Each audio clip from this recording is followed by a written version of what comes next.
Oi, eu sou a Imara Lima, eu estou aqui direto de Cannes para apresentar para vocês mais um episódio do Cinearte Variety, seu programa semanal de variedades e entretenimento.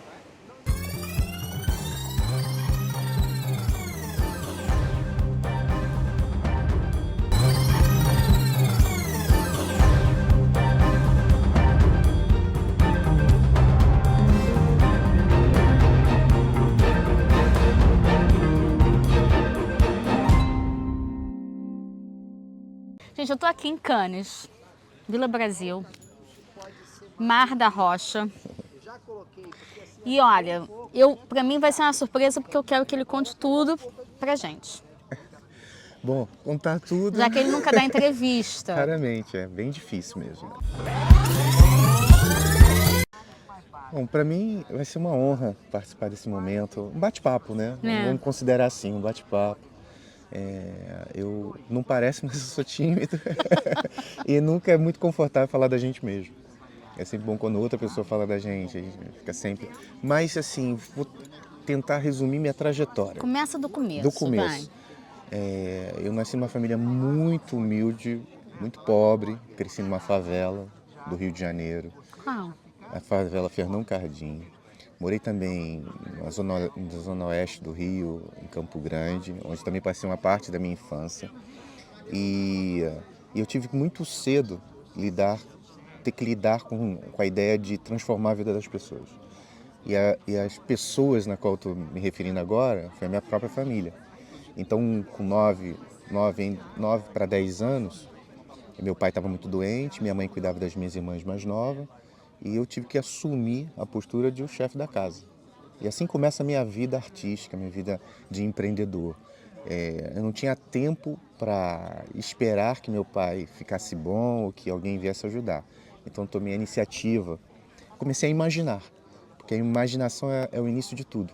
E eu comecei a imaginar a forma de sair dessa situação com 9 anos. Então, ao invés de estar brincando com as crianças na rua, eu estava tentando encontrar soluções para salvar a minha família, transformar a vida da minha família.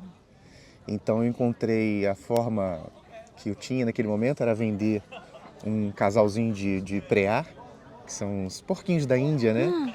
E eu pensei, bom, se eu conseguir algum recurso com eles, eu posso transformar isso num produto que eu possa vender e fazer dinheiro, né?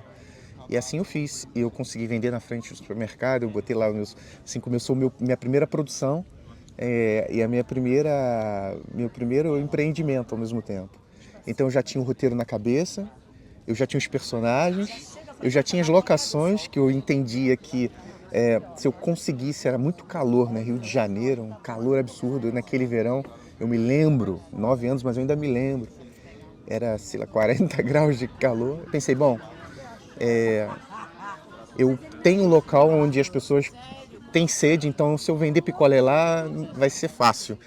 Então eu, com esse roteiro todo formado, fui para frente desse estabelecimento, botei uma plaquinha, vendi o meu casalzinho lá de preá, corri na fábrica de sorvete, peguei sorvete, comprei sorvete, comecei a vender sorvete no campo de futebol. E fiz várias idas e vindas, acabava o sorvete, comprava mais, porque como eu não tinha dinheiro para comprar muita quantidade, por fim, no final do dia, eu tinha dinheiro suficiente para continuar o negócio no dia seguinte, continuar a pós-produção, fazer a distribuição futuramente daquilo e, ao mesmo tempo, eu tinha recursos para alimentar minha família. Então, eu entrei no supermercado, comprei 1 quilo de macarrão, me lembro como se fosse hoje, uma lata de salsicha, um extrato de tomate e uma lata de óleo. E fui para casa. E quando eu entrei em casa, que entreguei isso na mão da minha mãe para cozinhar para mim, para minhas irmãs, meu pai doente, eu vi um olhar da minha mãe de alegria, de orgulho. E depois vendo a alegria das minhas irmãs se alimentando, depois de quase 2 dias sem comer, eu entendi que era isso que eu queria fazer na vida, mudar a vida das pessoas. Nossa, mas é forte, né? E eu uso o cinema para fazer isso. É muito lindo, né, ver essa transformação, né? Eu fiz um filme sobre alergia alimentar. E meu segundo curta, e quando fiz a apresentação e as mães que tinham filhos que sofriam porque era uma história que não era muito falada ainda, tudo. Era emocionante, é muito lindo a gente fazer essa troca, né? Sim, só faz sentido se houver troca. A vida é sobre o outro, não sobre nós. Quando você pensa só na vida exclusivamente sobre você, você chega um momento que você pode obter tudo, mas a vida fica sem sentido. Para mim, a vida ela tem sentido quando eu vejo que através da minha vida eu transformei a vida de alguém. Para mim isso é a vida. E se não fosse assim, eu acho que não teria nenhuma Menor razão de sentido, estar né? aqui. E como é que você começou o cinema? Você começou o cinema, você é ator? Eu sou ator também, eu sou diretor, roteirista, mas aí aos 15 anos então, eu comecei a entender que eu tinha que levar mais a sério e não podia ser só numa família. Eu queria alcançar mais pessoas, então eu fui para o teatro. E não fui, quando eu digo fui ao teatro, não que eu entrei num curso, numa formação, porque a gente não tinha meios para isso, mas eu comecei a entrar nas bibliotecas e buscar soluções, como é que eu poderia usar minha criatividade, a minha imaginação para continuar provocando aquele efeito que eu vi nos olhos da minha família. Então, eu criei uma companhia de teatro com 15 anos. Aos 16 eu ganhei meu primeiro prêmio como diretor de teatro no festival, no Festival de Teatro do Sesc, que é um festival do Rio, Não muito é uma conhecido. coisa fácil de Não. entrar. Na época, eu me lembro, eram 50 companhias de teatro. Eu fui indicado como melhor metteur en scène, né, melhor diretor de teatro. Eu Que atuava, chique. eu Uau. atuava nessa peça que eu escrevi e dirigi. E eu fui indicado como melhor ator também. Uau. Então, o que aconteceu, é interessante sua pergunta porque nesse momento eu me disse, bom, estou indicado a 2 prêmios, agora o universo vai ter que me dizer se é para eu seguir minha carreira como ator, se eu seguir minha carreira como diretor. E eu ganhei o prêmio de melhor diretor.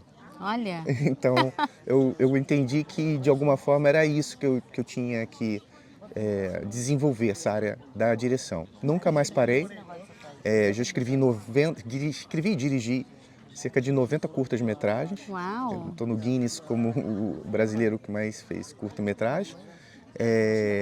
Alguns longas, fiz o meu último longa. A gente vai estar aqui no Vila Brasil, em Cannes, assinando simbolicamente o contrato de coprodução internacional entre as produtoras que realizaram o meu filme, né, que é a Fatah Filmes e a Vison, com 2 outras distribuidoras, produtoras que são aqui, baseadas na França. Então também tem isso, essa estada aqui em Cannes, esse momento aqui em Cannes, também está celebrando essa nova fase, né, como o longa-metragem tendo uma dupla nacionalidade. Então acho que isso é bom para o Brasil e vai ser bom para a França. Ao longo disso, né, eu acabei indo para o final falando da coprodução, porque é algo que é muito recente, muito importante para mim. Mas durante esse período desse longa e depois do prêmio de direção na peça de teatro, eu trabalhei com programas de televisão, dirigi séries, eu dirigi reality show, videoclipes, uma Uau. trajetória tanto no teatro, na televisão e no cinema. Eu sei que você ganhou um prêmio Nikon também, né? Quando foi isso? Foi na época da pandemia? Não, foi um pouco antes. O prêmio Nikon foi em 2014. A Nikon, ela tinha 3 anos que ela havia começado esse festival e na época eles precisavam de ter um filme no festival, um trabalho que catapultasse, que projetasse, que desse um pouco mais de visibilidade. E acabou que o trabalho que eu fiz foi baseado na minha própria vida. Eu fiz um curta-metragem baseado na minha vida pessoal. E o filme teve mais de 500 mil de visualizações. E eu ganhei o prêmio Nikon, o primeiro brasileiro a ganhar esse prêmio na Europa. Acho que até agora não teve outro ainda, continuo sendo o primeiro. Mas isso me abriu muita porta, porque a Nikon aqui na Europa começou a seguir minha carreira. Dei uma entrevista para a Nikon, foi uma das poucas entrevistas que eu dei para a Nikon. E a Nikon, ela se pronunciou e disse, bom, Mar, da agora em diante, a gente quer acompanhar a sua carreira, tudo que você for construir daqui para frente, a gente faz questão de estar presente. E aí, agora, no Vila Brasil, né, esse evento que eu sou fundador, junto com Kadik e Koyo, eu falei com a Nikon que estaria aqui e que estaria assinando um contrato de coprodução para pós-produção do meu longa.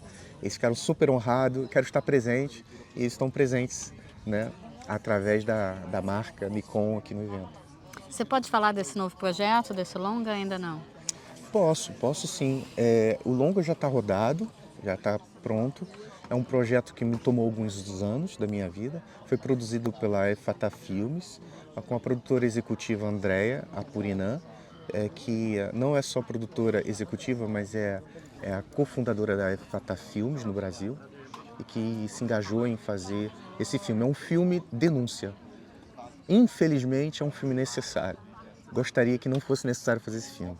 É um filme que fala de um assunto muito sensível, que a gente, infelizmente, tem o Brasil como um primeiro país que mais mata homossexuais, né? Estatisticamente, a maior quantidade de crimes homofóbicos é no Brasil. Isso não serve de orgulho para ninguém, muito pelo contrário. E conviver com isso, com essa estatística, não só me incomoda, mas me envergonha, porque é um país que recebe as pessoas com tanto amor, é um país do coração. As pessoas que conhecem o Brasil, quem vai ao Brasil, os estrangeiros têm uma ideia do Brasil como um país da receptividade, por causa do carnaval, o país do tudo é possível, nós estamos livres. E, infelizmente, paradoxalmente, é também um país que tem maior quantidade de crimes homofóbicos. Bom, quando eu vi isso, eu disse, bom, eu preciso dizer alguma coisa. Se ninguém fez, talvez, como eu disse no início da nossa conversa, do nosso bate-papo, a minha função como artista é mudar a vida das pessoas. E não mudar, mas provocar a mudança, porque isso é algo que a gente decide ou não mudar. E eu vejo que o meu país, que eu amo tanto, ele precisa mudar isso. A gente tem que parar com isso. Isso é inadmissível. Então, eu escrevi o roteiro do Calvário, em colaboração com duas pessoas, o Bruno Saboia e Antônio Saboia. São dois parceiros. Antônio Saboia do Antônio Deserto ator. Particular? Que fez Carandiru, que Deserto fez Particular, Deserto Particular, nas séries. É um grande amigo Eu conversei franco-brasileiro. com ele lá em Veneza. Ele estava lá, o Deserto Particular fez sucesso enorme lá em Veneza. Estava agora, ele está no Ainda Estou Aqui, maravilhoso. Ainda Estou Aqui, exatamente. Eu nem reconheci, eu fui reconhecer o Antônio no final. Eu falei, Exatamente. Aí eu fui ver o crédito, falei, caramba. E o Antônio está na origem desse projeto, desse filme que nós vamos assinar. De que forma? Ele é o protagonista do filme, dos protagonistas, Uau. Antônio Saboia. Tem a Camila Rodrigues também, Stella Rocha, Bruna Bi e Gustavo Artedó. São esses 5 protagonistas e são 5 personagens que se encontram, seus caminhos se cruzam nessa história de intolerância e de reflexão que se chama Calvário. Uau, deve estar ótimo, hein? Eu sou suspeito de falar, mas é um filme forte, visceral, duro de ver, mas como eu disse no início, é um filme necessário. E o Antônio colaborou como roteirista também nesse filme, o seu irmão Bruno também, parceiro, e começamos esse projeto, talvez não tivéssemos nem condições de começá-lo. Fazer filme é uma arte cara, um filme desse tipo, engajado, muita gente não gosta. Era num momento político que não interessava mostrar um filme como esse, e de forma que a gente lutou muito para que esse filme existisse, e houve muito sacrifício, muita entrega, sobretudo a parte do elenco. Eu falei do elenco principal, mas há outros atores, atrizes, toda a parte técnica, diretor de fotografia, direção artística do filme, som, a música. Nós temos o Daniel Simitran, que ganhou como melhor trilha no Festival de Gramado. Não me lembro agora, me escapa agora o filme, eu estava aqui, mas é uma pessoa que escreveu a trilha sonora do Calvário. Foi o primeiro trabalho como longa dele, e agora no Brasil ele a vida dele profissionalmente, ele tem galgado grandes prêmios. Então estou muito orgulhoso porque o filme tem uma entrega muito grande, tem um tema necessário e eu estou cercado de pessoas competentes. Eu não sabia que já estava rodado, que era Tá. isso. Olha, tô assim, surpresa, muito surpresa e feliz. Então, foram 8 semanas no Rio de Janeiro com uma equipe franco-brasileira. Nós levamos uma atriz francesa, que é a Stella Rocha, que é franco-brasileira, e temos o diretor de fotografia. Quem é? É o Jean Hatsim Bazaf. Eu tive 2 diretores de fotografia. Jean Hatsim Bazaf, que é um diretor de fotografia francês, que foi ao Brasil pela primeira vez. Já tinha trabalhado comigo no programa que eu dirigi para a Globosat, falaremos disso depois.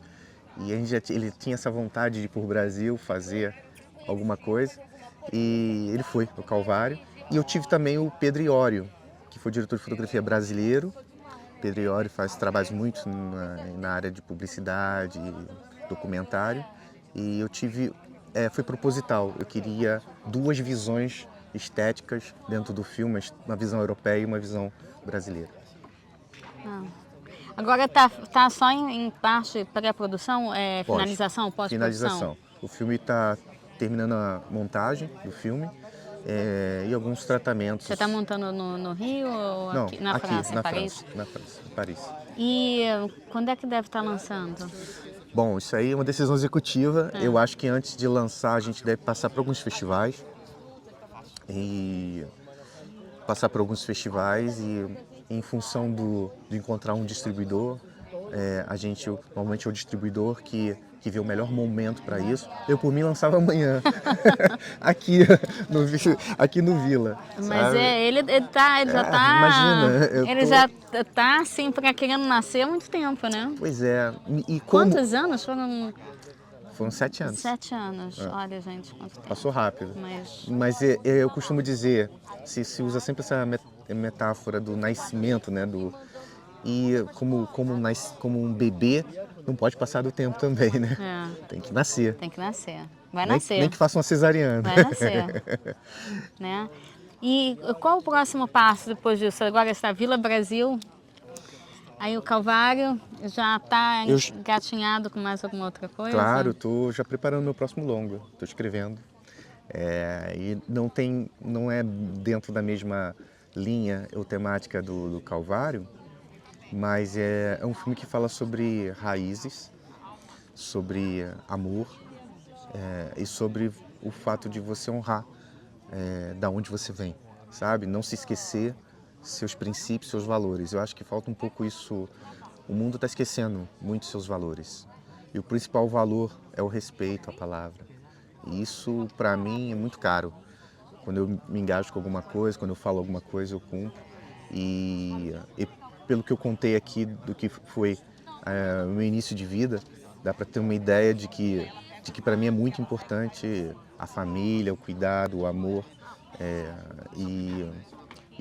Estou escrevendo um roteiro que vai um pouco gravitar em torno desse universo. Eu não vou adiantar muito porque ainda estou escrevendo, mas Ainda a gente tem Calvário antes, tem o Calvário né? antes, para não misturar os assuntos. Agora, o Calvário, o que foi a coisa mais desafiadora de Calvário? O mais desafiador do Calvário, para mim, foi entender esse universo. Porque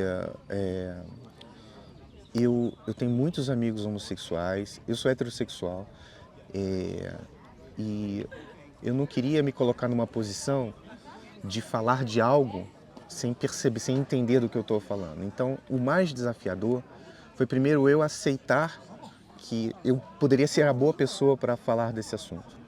E houve muita dificuldade interna quanto a isso, porque eu dizia, puxa vida, mas será que eu tenho lugar de fala para isso? E depois eu parei e pensei, bom, se eu faço um filme, eu escrevo um filme sobre um serial killer, eu não preciso necessariamente ser um serial killer. Eu preciso ter empatia com as pessoas, eu preciso ter amor. E foi uma decisão difícil e eu entendi que ao contrário de pensar dessa forma, eu deveria pensar, e que é a forma como eu penso hoje, entendo hoje, é que justamente por eu não correr o risco de alguém um dia na rua, porque eu estou andando de mão dadas com uma pessoa, do mesmo sexo ou que, enfim, que tem os mesmos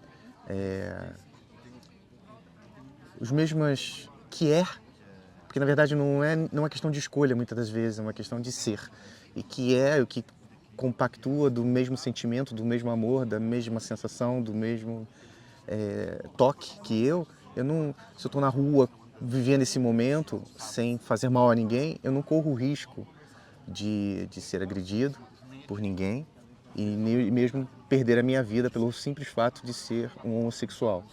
Então, isso me dá legitimidade no fato de que eu poderia ser uma pessoa que poderia estar quietinho no meu canto e não pensar que pessoas estão morrendo porque são homossexuais. Então eu não quero isso, eu não quero essa covardia, porque todo mundo tem o direito de ser ou estar como quiser. Isso é inegociável. A liberdade, a vida, é algo inegociável para mim. Então eu poderia não falar do assunto, porque isso não me atinge diretamente. Mas isso me atinge diretamente quando eu vejo um ser humano, acima de tudo um ser humano que tem o mesmo amor e sentimento que eu. O sol nasce, ele nasce para todo mundo, para quem é bom, para quem é mau. A chuva cai para todo mundo. Então não é justo que haja diferença, que pessoas sejam privadas de viver porque são o que são. Então eu tomei isso e passar dessa fase foi a parte mais difícil. Senão todo o resto, artisticamente, isso já era algo que eu já fazia, que eu já sabia fazer. Né? Já era experiente. Eu acho que foi realmente aceitar, compreender que essa missão, o universo estava me entregando. E aceitar isso foi a parte mais difícil. Mas eu aceitei e hoje o filme pronto, quando eu vejo, eu tenho certeza que todos vão concordar que foi. O universo nunca se engana. Eu acho que eu fui a boa pessoa para aportar essa mensagem. Parabéns. Obrigado. Parabéns. Muito sucesso pro filme. Obrigado. Obrigada. Gratidão. Gratidão. Eu agradeço pela oportunidade de me exprimir, de falar, de me convidar aqui. Obrigada. Eu já sou fã. Imagina. Assim, e espero que seja o primeiro de muitos encontros como esse. Eu também. Gratidão. Obrigada. É realmente uma parte muito delicada, essa parte. Eu tenho amigos homossexuais mas por que você está fazendo isso? Por que você está fazendo isso? Por que você vai fazer isso? E finalmente, mas por que não fazer? Por que me acovardar? Então, se eu ficar esperando que alguém que tem um lugar de fala faça o que tem que ser feito, talvez pessoas estão morrendo enquanto isso. Então, eu sei fazer isso. E o meu compromisso é salvar vidas, é transformar vidas, é mudar, fazer com que o cinema ajude a fazer com que pessoas se tornem pessoas melhores. Então, se o Calvário, numa sala de cinema, ao sair da sala de cinema, após uma sessão do Calvário, tem alguém que, por algum instante na vida, para e pensa, não é por aí o caminho, eu preciso realmente rever meus valores e entender que eu preciso amar de forma incondicional e respeitar as pessoas. Então, isso eu já terei ganho meu grande prêmio com o Calvário. Essa é a recompensa que eu espero do Calvário. É salvar vidas e provocar discussões, provocar leis que possam proteger o direito de ser. Parabéns. Obrigada. Gratidão. Gostaram? Nós também. Então vocês já sabem, Cinearte Variety comigo, a Imara Lima, aqui no VRT Channel.